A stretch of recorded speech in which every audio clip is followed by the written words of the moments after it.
Dekret ta'tildan qaytgan pedagogni attestatsiyaga jalb qilish mumkinmi? Amaldagi qonunchilikka ko'ra, ayrim toifadagi pedagog kadrlar navbatdagi majburiy attestatsiyaga jalb etilmaydi. Jumladan, homiladorlik va tug'ish hamda bolani parvarish qilish ta'tilda bo'lgan ayollar ta'til davrida, shuningdek, ishga qaytgandan keyin 1 yil davomida navbatdagi majburiy attestatsiyaga ozod etiladi. Bu norma pedagog xodimlarning mehnat huquqlarini ta'minlash, ularning kasbiy faoliyatiga bosqichma-bosqich qaytishlari uchun qulay shart-sharoit yaratish maqsadida joriy etilgan.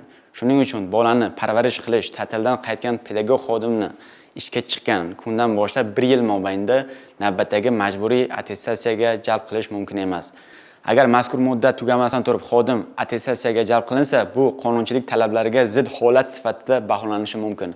Mazkur qoida O'zbekiston Respublikasi Vazirlar Mahkamasining 2021-yil 17-sentyabrdagi 572-sonli qarori bilan tasdiqlangan maktabgacha, umumiy o'rta maxsus, professional va maktabdan tashqari ta'lim tashkilotlari pedagog kadrlarni attestatsiyadan o'tkazish tartibi to'g'risidagi nizomning 6-bandida belgilangan.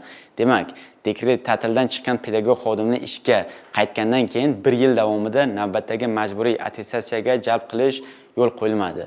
Ta'lim muassasalari rahbarlari attestatsiya jarayonini tashkil etishda ushbu talablarga rioya etishlari lozim.